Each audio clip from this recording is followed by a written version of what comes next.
Hello दोस्तों, बहुत बहुत स्वागत करता हूं। राहुल गांधी की नागरिकता के मामले में गृह मंत्रालय 19 दिसंबर को अपना फैसला सुनाएगा। रिपोर्ट देने के लिए कहा था इलाहाबाद हाई कोर्ट ने। अब जो गृह मंत्रालय है, अमित शाह का मंत्रालय, वो रिपोर्ट देगा राहुल गांधी के पास दोहरी नागरिकता है या नहीं। इस बीच राहुल गांधी सोनिया गांधी को गद्दार बताया जा रहा है। संसद में कल आपने देखा हंगामा मच गया। उनका जो लिंकअप था वो जॉर्ज सोरेस के साथ जोड़ दिया गया और कहा कि जॉर्ज सोरेस जो व्यक्ति है वो अलग कश्मीर की बात करता है, उससे सोनिया गांधी का रिश्ता है। इस तरह से राहुल सोनिया को अब गद्दार बताया जाने लगा है। सर, बहुत स्वागत है आपका। सोनिया और राहुल क्या गद्दार लगते हैं आपको भी? सर, बीजेपी अब लगातार आरोप लगा रही है। देखिए, उनको तो सर्टिफिकेट देशभक्ति का आरएसएस और बीजेपी ने दे दिया।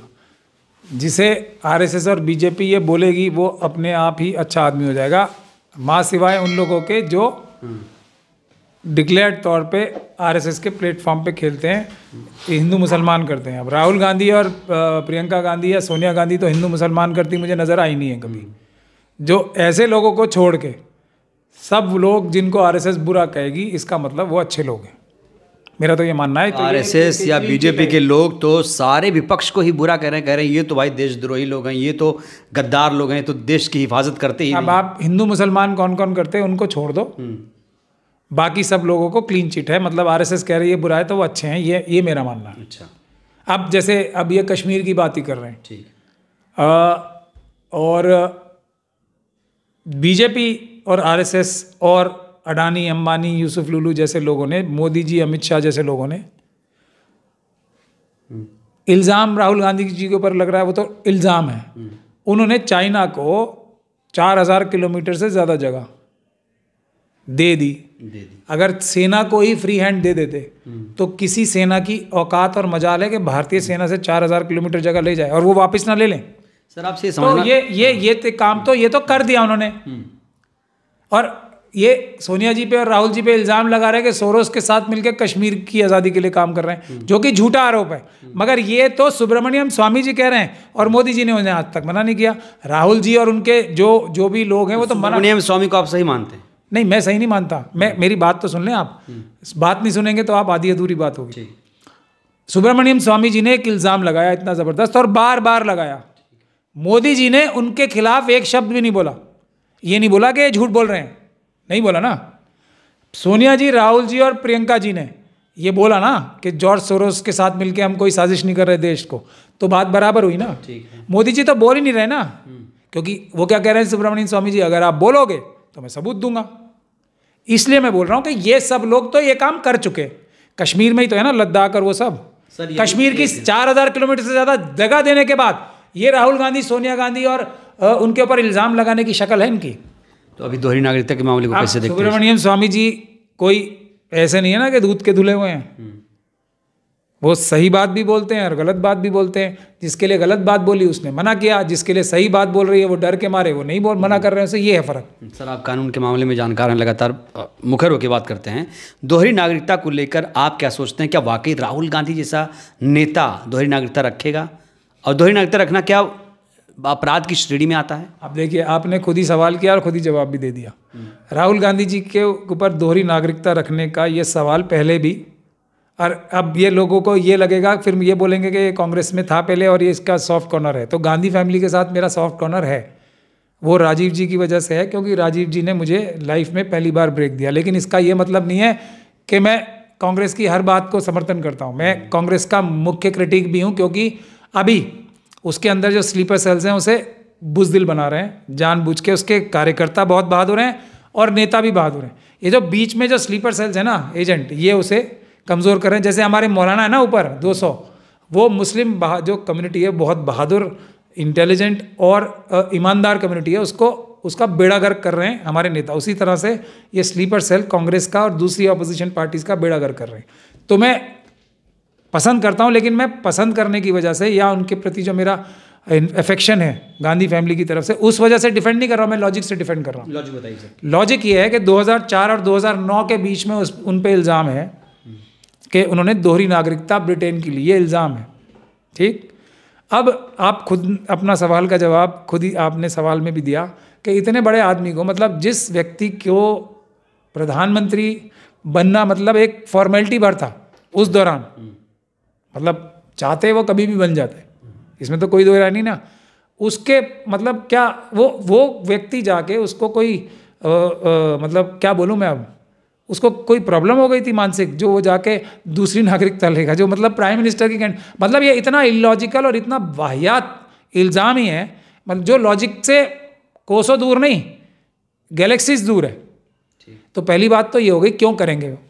अब दूसरी बात ये है कि ये अदालत में एक बार आ चुका है और डिसमिस हो चुका है। अब असली मुद्दा फिर वही स्लीपर सेल्स का आ जाता है। वो इस छोटे छोटे जो इल्ज़ाम है, जो कि मतलब कानूनी रूप से एकदम ख़त्म किए जा सकते हैं, उनको सिमरिंग रखेंगे, जला के रखेंगे, ताकि राहुल गांधी जी के ऊपर एक प्रेशर बनाए रखें। यही काम अहमद पटेल साहब करते थे, लेकिन राहुल गांधी जी ने अहमद पटेल के खिलाफ मरहूम अहमद पटेल के खिलाफ स्टैंड लिया। उस वजह से उन्होंने मोदी जी के साथ मिलकर उनका कितना नुकसान किया, लेकिन फिर भी उस व्यक्ति ने स्टैंड लिया। तो इसीलिए उनमें कुछ क्वालिटीज़ हैं राहुल गांधी में जो मैं बहुत लाइक करता हूँ। उन्होंने कांग्रेस के अंदर सारी परंपराएं, जो उनकी एस्टैब्लिश परंपरा थी, उसको तोड़ के भारत का संविधान हाथ में लिया। रिजर्वेशन की बात करते हैं, बैकवर्ड क्लासेस की, schedule caste, schedule tribe, SC ST OBC की बात करते हैं, ये उन्होंने सारी परंपराएं तोड़ के खुद अपनी पुरानी परंपराओं के खिलाफ जाके, अब ऐसे व्यक्ति के खिलाफ क्या इल्ज़ाम लगाओगे? गद्दार सुनते, दोहरी नागरिकता, गद्दार सुनते, जॉर्ज सोरोस, ये वो। अब मुख्य मुद्दा क्या है जो इनका डिफेंस करने आ रहे हैं? एक तो वो वैसे ही डरपोक हैं सारे, पहली बात तो ये ज़्यादातर उनमें डरपोक, सारे तो नहीं, लेकिन जो ऊपर है ना उनमें से ज़्यादातर डरपोक ही डरपोक हैं। जो शेर का लबादा ओढ़ के गीदड़ है ना, वो सब अंडरस्टैंडिंग करके कुछ बोलते भी हैं ना, जो वो अमित शाह जी के ही प्लांटेड लोग हैं, तो वो इसलिए बोलते हैं कि राहुल गांधी जी की नज़र में चढ़े रहें। हाँ, अगर उनके आम कार्यकर्ता के सामने किसी भी राहुल जी के बारे में बोल के दिखा दे कोई, जो नीचे के कार्यकर्ता हैं, ये तो सब जो बुज़दिल लोग बैठ गए बड़ी बड़ी जगहों पे, उसकी वजह से ये हो रहा है, वरना ऐसा नहीं होता था कभी भी यूथ कांग्रेस, NSUI और कांग्रेस के कार्यकर्ताओं के रहते हुए कि इस प्रकार की भाषा का कोई प्रयोग करे और बड़ा आंदोलन ना हो। लेकिन अब हो रहा है, क्योंकि स्लीपर सेल्स रोक रहे हैं। गद्दार, जो गद्दार का टैग लगा रही है बीजेपी, क्या कामयाब हो पाएगी? किस पे?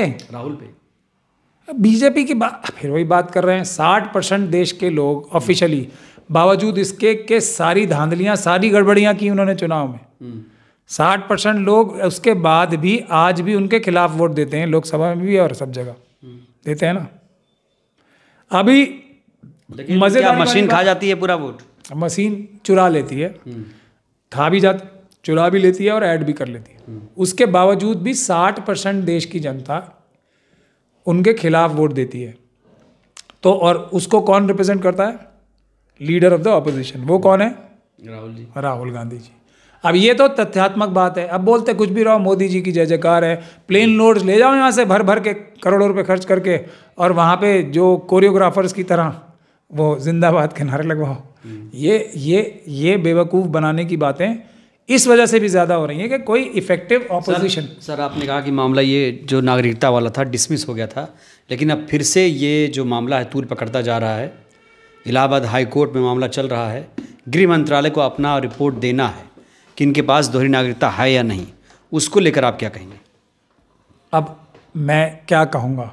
मैं तो ये कहूँगा कि कांग्रेस को अपनी तरफ से ऐसे व्यक्तियों के खिलाफ कानूनी कार्रवाई करनी चाहिए जो इस प्रकार के, अच्छा ये देश को डिस्टेबलाइज करने का काम नहीं हो रहा है।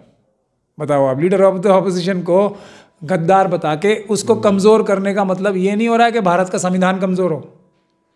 लीडर ऑफ द ऑपोजिशन तो सबसे बड़ा सुरक्षा कवच है ना डेमोक्रेसी बचाने के लिए। प्रधानमंत्री से भी ज़्यादा डेमोक्रेसी बचाने की जिम्मेदारी लीडर ऑफ द ऑपोजिशन पे होती है। अगर उसको कमज़ोर करने की साजिश होगी तो ये कौन सा जॉर्ज सोरोस करा रहा है, ये और बता दें मोदी जी। ये है असली मुद्दा, ताकि ऑपोजिशन कमज़ोर हो जाए और अडानी, अंबानी, यूसुफ लुलू जैसे लोगों के साथ मिलके मोदी जी पूरा देश लूट लें, बैंक लूट लें, इंडस्ट्रीज़ लूट लें, और ये ठेकेदार जो ठेकेदारों को जो कॉन्ट्रैक्ट्स मिलते हैं वो सब लूट लें, चीफ मिनिस्टर से पैसे लूट लें, सब काम कर लें, और लीडर ऑफ द ऑपोजिशन को प्रेशर में रखे जाएं। ये कौन सा प्रेशर में तब रहेंगे जब राहुल गांधी ने दोहरी नागरिकता ली होगी, क्योंकि तमाम एफिडेविट देखा जाए जब वो चुनाव लड़ते हैं तो उनके पास तो ऐसी कोई जानकारी मिलती नहीं एफिडेविट से। तो अब यही बात है ना, तो मोदी जी जब ये बोलने का इनका मुंह होगा जब कोई वो गलत काम कर रहे होंगे, वो भी तो कहते हैं डिस्टेबलाइज कर रहे हैं, जॉर्ज सोरोस के साथ मिलकर देश डिस्टेबलाइज कर रहे हैं नहीं। तो अब मोदी जी ने अगर कोई बेईमानी की नहीं अडानी के साथ मिलके, तो फिर तो देश कमज़ोर हो ही नहीं सकता। अगर ये लॉजिक है तो ये लॉजिक दोनों तरफ चलेगा ना, ये दुधारी तलवार है। राहुल जी पे एक लॉजिक और मोदी जी पे दूसरा लॉजिक, ये तो आरएसएस वाले ही कर सकते हैं, दो मुँहे जो लोग हैं, दो जबानों वाले। क्या सत्ताधारी पार्टी के लोग अब चाहते हैं कि राहुल गांधी की राजनीति खत्म हो जाए, इससे उनका पूरा मैदान साफ हो जाए, ऐसा है रणनीति? बिल्कुल ऐसा ही है, क्योंकि देखिए आरएसएस, हालांकि भले ही बहुत बड़े टाइम तक आरएसएस के लोगों ने गांधी फैमिली को भी धोखा दे के रखा कि, और बहुत बड़े बड़े झूठे गद्दारी के काम करते रहे और उनको पता भी नहीं लगा। और इसके बारे में तो मैं आपको ये भी बताता हूँ, एक किताब लिखी है एक हमारे देवा साहब साहब ने, इसमें मैं लोगों से, दर्शकों से कहता हूँ इस बारे में, और ये खास तौर पे जो ईमानदार कांग्रेस, इस बुक का नाम है इमरजेंसी एंड नियो, ये देवा साहब who will defend the democracy. तो इसमें उन्होंने डिटेल में ये बातें लिखी हैं। मेरे ख्याल से ये राहुल जी को भी पढ़नी चाहिए, सोनिया जी को भी और प्रियंका जी को भी, कि इमरजेंसी के टाइम में भी जो इंदिरा जी थी वो जयप्रकाश नारायण जी से बात करके इमरजेंसी को ख़त्म करना चाहती थी, कि ये जो भी उनसे बातचीत करके एक बीच का रास्ता निकालना चाहती थी। जो आरएसएस के अंदर उस वक्त कांग्रेस में स्लीपर सेल्स हैं, उसके बारे में डिटेल में लिखा हुआ है इस किताब में कैसे। और देवा साहब जी वो व्यक्ति हैं जो जयप्रकाश नारायण जी के साथ बिल्कुल सट के काम किया, मतलब रह के साथ में काम किया था, क्योंकि वो चंडीगढ़ में डीएम थे और चंडीगढ़ में जयप्रकाश जी को जेल में रखा गया था। तो ये उनको फर्स्ट हैंड उनकी ये बात है, वही आज भी हो रहा है। और ये हिस्ट्री जो बार बार रिपीट हो रही है, उसकी बुनियादी वजह यह है कि आरएसएस ने गांधी फैमिली को पहले लुभा के, और अब जब एक लेवल तक ताकत में आ गए तो वो ख़त्म करने के लिए पूरी साजिश कर रहे हैं, ऐसा मेरा मानना है और ये मेरा इल्ज़ाम भी। आखिरी सवाल, अगर राहुल गांधी के पास दोहरी नागरिकता के सबूत मिल गए तो फिर क्या भविष्य? मोदी जी के पास अगर अडानी जी का 50 लाख करोड़ पैसा मिल गया तो उसका क्या अंजाम होना चाहिए, ये बता दीजिए। यही इसका जवाब है। ऐसे सवालों का ऐसा ही जवाब मिलना चाहिए। दर्शक समझ गए होंगे सर क्या कहना चाहते हैं। कुल मिलाकर सर ये मान रहे हैं कि राहुल गांधी के पास दोहरी नागरिकता का प्रश्न नहीं होता है, और राहुल गांधी जब मजबूत हो रहे हैं तो उनकी काट के लिए, उनके व्यक्तित्व को और कमज़ोर करने के लिए एक नई रणनीति, नई साजिश की जा रही है। बहरहाल इस वीडियो में इतना ही। ये वीडियो आपको कैसी लगी, आप लोग भी अपनी राय दीजिएगा। बहुत बहुत शुक्रिया।